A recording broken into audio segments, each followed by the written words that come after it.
Best health packages up to 80% discount. Tirumala Diagnostics.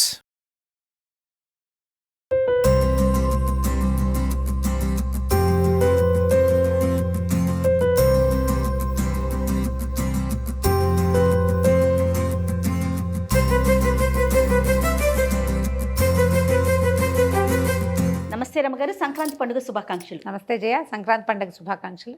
Suman TV ప్రేక్షకులందరికీ మకర సంక్రమణ శుభాకాంక్షలు. సంక్రాంతి పండుగ వచ్చేసాం.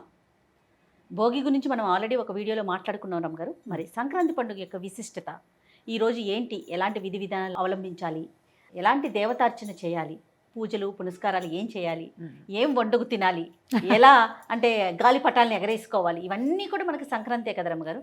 ఊళ్ళల్లో తేడా, ఒక్కొక్క ఊర్లో ఒక్కో రకంగా చేసినా, ఎవరు చేసినా పొద్దునే లేచి సూర్యుడికి దండం పెట్టుకోవాలి. కొంచెం ఎక్కువ రోజులు చేసుకునే పండుగల్లో సంక్రాంతి కూడా ఒకటి. 3 రోజులు పెద్ద పండుగ అంటాం కదా. మనకి పంటలు వచ్చే రోజు, మాసుళ్ళు అయ్యే రోజులు, పంటలు ఆల్రెడీ వచ్చేస్తాయి, మన డిసెంబర్లోనే వచ్చేస్తాయి. అక్కడి నుంచి మనం దాన ప్రక్రియకి శ్రీకారం చుడతాం. ధనుర్మాసం మొదలయ్యేసరికల్లా హరిదాసులు వస్తారు, అప్పటి నుంచే వస్తాయి జయ. డిసెంబరు 10-14 తారీఖులకే ఇంచుమించు పంటలు ఇళ్ళకి చేరిపోతాయి అందరికి. పండుగ రోజుకి వస్తుందని చెప్పడానికి వీల్లేదు మనం. అప్పటి నుంచి మొదలుపెట్టి మీరు ధాన్యం కాటా వేసుకోవటం, ఎవరికైనా అమ్మటం, ఏదైనా ఇదివరకైతే ఏం చేసేవాళ్ళు, ఇచ్చిపుచ్చుకునేది ఉండేది కదా, వస్తు మార్పిడి కాలంలో ఏం చేసేవాళ్ళు, ధాన్యం పోసి ఇంట్లో కావాల్సిన సరుకులు, సామాన్లు, బట్టలు, బట్టలు కూడా బట్టలు కూడా వస్తు మార్పిడిలోనే. చేనేత కార్మికులకి ధాన్యం ఇచ్చి బట్టలు తీసుకునేవాళ్ళు. ఓ, బట్టలంటే గుర్తొచ్చింది. సో నేను ఎలా ఉన్నాను, మీరైతే సూపర్గా ఉన్నాను. సూపర్, అద్భుతం. మంచి కాంబినేషన్ శారీ కట్టుకున్నారు, పండుగ శారీస్ కదండి. నా శారీ ఎలా ఉంది రమ్మగారు? చాలా బాగుంది, మంచి బ్రైట్ గా. అడిగి మరీ చెప్పించుకుంటున్నాను కదా నేను, అంటే మరి వీడియోలో అడగలేము కదా, చెప్పలేము. రైట్. మన ఇద్దరికి కూడా రమ్మగారు రామి సిల్క్స్ వారు ఈ శారీస్ ని స్పాన్సర్ చేశారండి పండుగ కోసం ప్రత్యేకంగా. షోరూమ్ ఎక్కడ ఉంది జయ? ఇది బండ్లగూడ జాగీర్ ఉంది కదా రమ్మగారు, అక్కడుంది. కళ్యాణి రెడ్డి గారు ఫౌండర్ అన్నమాట. ఆవిడ ముఖ్య ఉద్దేశం ఏంటంటే, మన దేశంలో ఎక్కడైతే పట్టు, రకరకాల పట్టు ఉంటుంది కదా, అది మొత్తం కూడా రామి సిల్క్స్లో అవైలబుల్గా ఉండాలి, ప్రతి ఒక్కరికి అందుబాటులో ఉండాలి, రీజనబుల్ ప్రైస్లో ఉండాలి అని. మరీ ముఖ్య ఉద్దేశం చేనేత కార్మికుల్ని ప్రోత్సహించాలి. బాగుంది, చాలా మంచి ఉద్దేశం. రామి పేరు కూడా మంచి స్ట్రైకింగ్ గా ఉంది, అభిరామి లాగా వినపడుతుంది. రమా రావి లాగా రామి సిల్క్స్, నా పేరు గుర్తుపెట్టుకుంటే వచ్చేస్తుంది. సో బండ్లగూడలో ఉంది రమ్మగారు, డెఫినెట్గా విజిట్ చేయండి ఒకసారి పర్సనల్గా మీరు కూడాను. తప్పకుండా. అన్ని రకాల చీరలు, అన్ని రకాల పట్టు అవైలబుల్గా ఉంది. క్వాలిటీ అయితే ది బెస్ట్ అని చెప్పొచ్చు. ఇది నేను కట్టుకున్నది అయితే నాకు చాలా కంఫర్టబుల్గా ఉంది, చూడడానికి కూడా చాలా బాగుంది. మెత్తగా మనకంటే కంఫర్ట్, మీరు అన్నట్టుగా కంఫర్ట్గా అనిపిస్తూ ఉంది. రైట్. సో కొత్త బట్టలు కొనుక్కోవాలి. అప్పుడు వస్తు మార్పిడిలో కొనుక్కునేవాళ్ళు, ఇప్పుడు అప్పటి నుంచి మొదలవుతుంది కదా. ఇంకా ఇప్పుడు ఈ రోజు ప్రత్యేకత ఏంటి, మనకి సూర్యుడు ఉత్తర వైపుకి నడవడం మొదలు పెడతాడు, మకరంలోకి సంక్రమణం అవుతాడు. సంక్రమణాలు ప్రతి నెలా జరుగుతాయి. మామూలుగా మనం ఎట్లా నడుస్తాం, మన కథ చంద్రుడితో పాటు నడుస్తుంది. మామూలుగా చంద్రుడి నడకే కదా. పాడ్యమి, ప్రతిపత్తు అంటే అమావాస్య వెళ్ళిన మర్నాడు పాడ్యమి. అక్కడి నుంచి మొదలుపెట్టి తిథుల వారీగా మనం అష్టమి నవముల్లో పండుగలు చేసుకుంటాం, బోల్డని ఉన్నాయి మనకి. ఏకాదశులు ఉపవాసాలు ఉంటాం, పౌర్ణమి ఉపవాసం ఉంటాం, పౌర్ణమి నుంచి మళ్ళీ ప్రతిపత్తు మళ్ళీ మొదలు. మన కథ అంతా చంద్రుడి వెనకాలే నడుస్తున్నట్టు ఉంటుంది. కానీ నిజానికి మన కథ నడిపేవాడు ఎవడు? సూర్యుడు. ఇప్పుడు ఈ సూర్యుడు ప్రతి నెల ఒక సంక్రమణం చెందుతాడు. 12 రాసుల్లోకి, 12 రాసుల్లోకి మారుతూ ఉంటాడు. అది ఏమవుతుంది, కరెక్ట్గా చంద్రుడితో పాటుగా ఉండదు, పాడ్యంతో పాటు ఉండదు. పాడ్యం వెళ్ళిపోతుంది, పాడ్యం దాని దారిన అది వస్తూ ఉంటుంది. ఈ సంక్రమణం దారిన సంక్రమణం ఇంచుమించుగా నెలలో ఒకే తేదీకి అటు ఇటుగా అవుతుంది. అందుకని ఇంచుమించు మన ప్రతి సంవత్సరము జనవరి 14-15 తారీఖుల్లోనే మన పండగ వస్తుంది చూడు. అంటే ప్రతి నెల ఇంగ్లీష్ నెలల మధ్యలోనే మనకు సంక్రమణం వస్తుంది. ఈ సంక్రమణంలో తులా సంక్రమణం, మేష సంక్రమణం, వాటిని కూడా ముఖ్యంగా చెప్పుకున్నా కూడా సామాన్య ప్రజానీకానికి తెలియవు. పంచాంగం ఫాలో అయ్యేవాళ్ళు వాళ్ళకి. తర్వాత సంక్రమణాల్లో తప్పకుండా పెద్దవాళ్ళకి తర్పణాలు విడవటం అనేది ఒక పద్ధతి ఉంటుంది. అవును. తర్పణం విడిచే కమ్యూనిటీ వాళ్ళు దాన్ని జ్ఞాపకం పెట్టుకుంటారు. మనకు మామూలు వాళ్ళకి ఎవరికి దాని మీద పెద్ద పట్టింపు ఉండదు. ఈ సంక్రమణాలని ఫాలో అయ్యేవాళ్ళు రైతులు కూడా కార్తెల్ని ఫాలో అవుతారు. ఈ కార్తెలో విత్తనాలు వేయాలి, అలాంటివి ప్రత్యేకమైన ఉంటాయి కదా, వాళ్ళకు కూడా ఇది తెలుస్తుంది. ఈ మనం ప్రధానమైనది ఏంటంటే, ఈ మన తర్పణాలు విడవటం అనేది ఒక ప్రోగ్రామ్ ఉంది కదా. ఈ కరెక్ట్గా ఈ రోజున ఏ రోజైతే సూర్యుడు మకర సంక్రమణం చెందుతాడో ఆ రోజు చాలా విశేషమైన సంక్రమణంగా చెప్తారు. ఈ మకర సంక్రమణంతో మనకి సూర్యుడి నడక మారిపోతుంది, ఉత్తరం వైపుకి కొన్ని డిగ్రీలు వాలి మళ్ళీ మనకి రావటం మొదలు పెడతాడనమాట. మొన్నటిదాకా దక్షిణం వైపు వాలాడు, ఇప్పుడు ఉత్తరం వైపుకి వాళ్తాడు. ఈ ఉత్తరాయణ పుణ్యకాలం మహాపర్వదినాలు అని చెప్తారు. భీష్మ పితామహుడు యుద్ధంలో పడిపోయి ఆయన ఇచ్చామరణం ఉన్న వరం ఉంది ఆయనకి, ఎప్పుడు కావాలంటే అప్పుడు మరణించవచ్చు. దెబ్బలు తగిలినా కూడా ఆ బాధని సహిస్తూ ఉత్తరాయణ పుణ్యకాలం వచ్చే వరకు వేచి ఉండి ఉత్తరాయణం వచ్చిన తర్వాతే భీష్మ ఏకాదశి చెప్పుకుంటాం కదా మనం. అప్పుడు దశమి నాడో నవమి నాడో ఆ చివరి రోజుల ఏకాదశికి కొద్దిగా ముందు ప్రాణాలు విడిచారండి. ఈ ఉత్తరాయణం ఏంటంటే ఇప్పుడు మనకి మొన్నటిదాకా మనకి ఒడుగు ముహూర్తాలు ఉండవు, పెళ్ళిళ్ళు చేసుకుంటాం, గృహప్రవేశాలు, అన్నప్రాసన అన్నీ చేసుకుంటాం.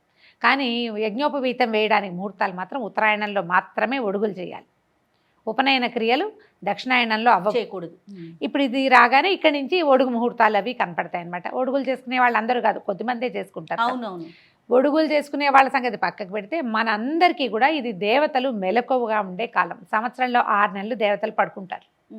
ఆ నిద్రపోయే కాలం ఏమిటి? దక్షిణాయనం. వాళ్ళు మెలకు వచ్చే కాలం ఉత్తరాయణం.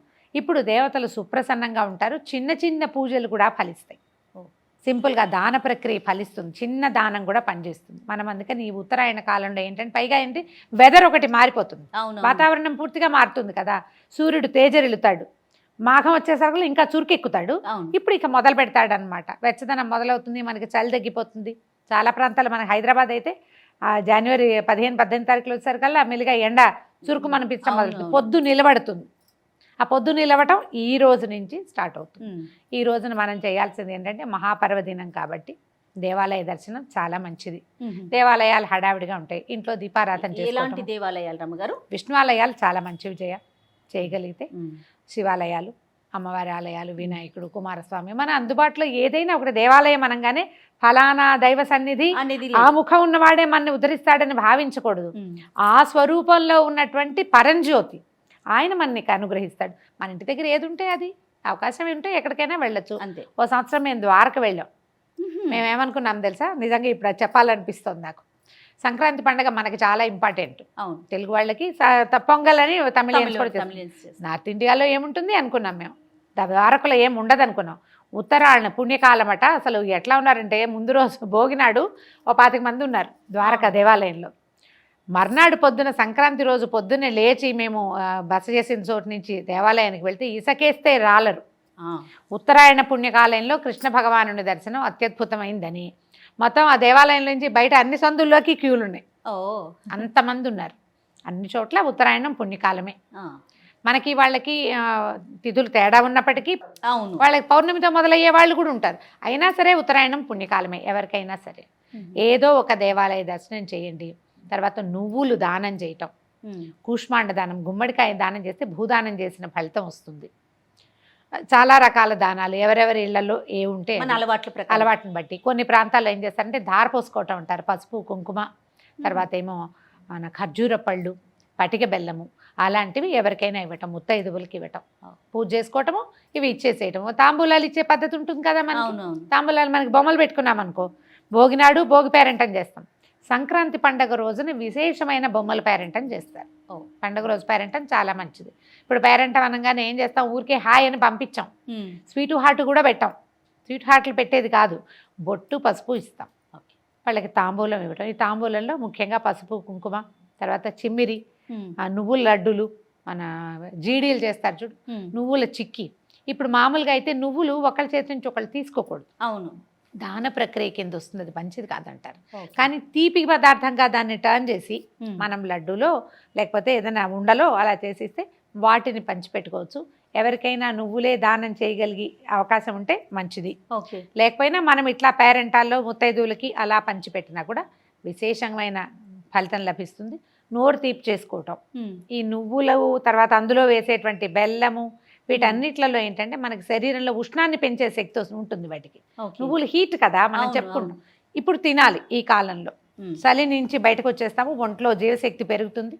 తర్వాత కాలానికి మనం ఆరోగ్యంగా తయారుగా ఉంచుకోవటం, అంతే కదా రమ్మగారు? అంతే, శరీరాన్ని తయారుగా ఉంచుకోవటము. ఇవి కాకుండా ఇంకా తర్పణాలు విడిచేవాళ్ళు, ఆ అలవాటు ఉన్న వాళ్ళు తర్పణాలు విడవటము, పెద్దలకి పెట్టుకోవటం, అదొకటి చేస్తారు. సంక్రాంతి బాగా పెట్టుకుంటారు. మనం సంవత్సరం అంతా చేయలేని వాళ్ళు, తర్వాత ఏ రోజు మన పెద్దలు మరణించారో తిథి తెలియని వాళ్ళు తెలిసినా కూడా పెట్టుకుంటారు. అవునవును.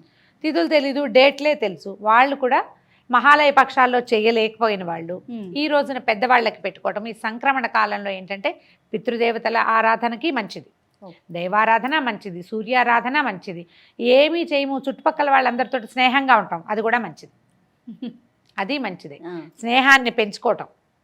దానికి సోషలైజ్ అవ్వడానికి కూడా ఇది ఒక మంచి అవకాశము.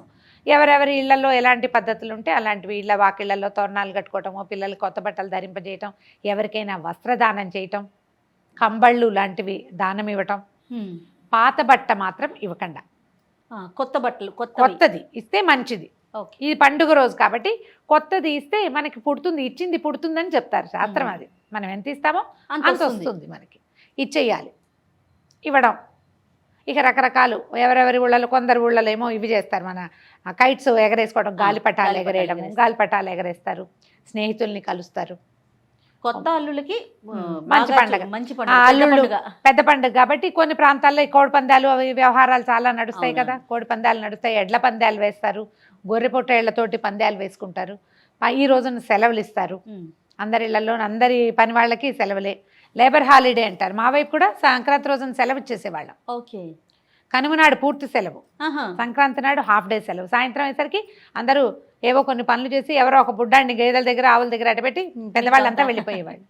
ఏదైనా పిండి వంటలు చేసుకోవటము, పిండి వంటలు మామూలుగా మనం భోగినాడు చేసుకుంటాము. అరిసెలు ప్రత్యేకంగా చేస్తారు, సూర్యుడికి ప్రతీకగా కనపడతాయి. అందులో ఉండే బియ్య పిండి, ఆ బెల్లము, దాంట్లో వేసి నెయ్యి, నూనె, ఇవన్నీ కూడా మనకి సూర్యారాధనకి ఉపకరించే వస్తువులు అనమాట. బియ్యంతో చేసుకుంటాం కదా, ఈ కొత్త వస్తువులతో తయారు చేసుకోవటం, స్వీట్లు తయారు చేయటం, వాటన్నిటిని పంచుకోవటము, ఇవన్నీ కూడా ఏంటంటే మన సోషలైజ్ అవ్వడానికి ఉపయోగపడే విషయాలు. తర్వాత ఇక ఆరాధన, అందులో మనం అరిసెలు చేసి ఏ దేవుడికి నివేదన పెట్టాం గుర్తు చేసుకోండి, మనమే పొట్ట పూజ చేసుకుంటాం. మన ఇంటికి ఎవరైనా బంధువులు వస్తే వాళ్ళకి పెడతాము, ఎక్కడికైనా పంపిస్తాము, ఎవరికైనా ఇస్తాము, విశేషంగా చేస్తాం కదా. పండుగని హాయిగా ఆనందంగా జరుపుకోండి. అయితే ఈ ప్రత్యేకమైన రోజుల్లో కొట్లాడుకోవద్దు, పోట్లాడుకోవద్దు, వాదనలకి దిక్కండి. అల్లుళ్ళు అత్తవారింటికి వెళ్తే అది ఇవ్వలేదు ఇది ఇవ్వలేదని పోట్లాడకండి. పోట్లాడితే రేపొద్దున మీకు అమ్మాయిలు పుడితే మీ అల్లుళ్ళు కూడా మీతో పోట్లాడతారు, అంతే కదా, అంతే జరిగేది. కాబట్టి కొట్లాటలు, గొడవలు, తగాదాలు, వాద ప్రతివాదాలకి దిక్కండి. సాధ్యమైనంత ప్రశాంతంగా ఈ రోజున ఏం చెప్పబడిందో, పుస్తకాల్లో చెప్పబడింది ఒకటి, మనలాగా చెప్పేవాళ్ళు, మనకంటే పెద్ద పెద్ద వాళ్ళు చెప్పేది. ఇప్పుడు ఇవన్నీ కాకుండా వీటితో పాటుగా, వీటిలో కొన్ని నచ్చితే ఇవి తీసుకోవటం, మన ఇళ్లల్లో, మన ఊళ్ళల్లో, మన ప్రాంతంలో ఏం చేస్తారో ఆ రకమైన ఆరాధనా క్రమాన్ని, పండగ జరుపుకునే విధానాన్ని పాటించండి. మూలాలని వదిలిపెట్టకండి. మీ పద్ధతులు ఏవో కొత్త పద్ధతులు నేర్చుకుని అవే మా మంచివని, ఇది చెడ్డవని పొరపాటును కూడా అనుకోవద్దు. మన తాత మామ ముందు వాళ్ళు ఏం చేశారో అది మనం తప్పకుండా చేయాలి. మన మూలాన్ని మనం గౌరవించి ఆ విధానాలను కూడా పాటిస్తూ కొత్త మనం భావితరాలకి ఇచ్చేది అంతే కదా. మన సంస్కృతిని మనం ఎట్లా ఇస్తాం, ఎవరిదో దాన్ని మనం యాడ్ చేసుకోకూడదు. యాడ్ చేసుకోవచ్చు కానీ యాప్ట్ చేసుకోకూడదు. అవి తీసేసుకుని ఇవి వదిలిపెట్టకూడదు. అవి వదలకుండా మీ పద్ధతుల ప్రకారం పండుగను చక్కగా జరుపుకోండి. రైట్ రామ్ గారు, మరొకసారి సంక్రాంతి శుభాకాంక్షలు అండి. సంక్రాంతి శుభాకాంక్షలు చేయం.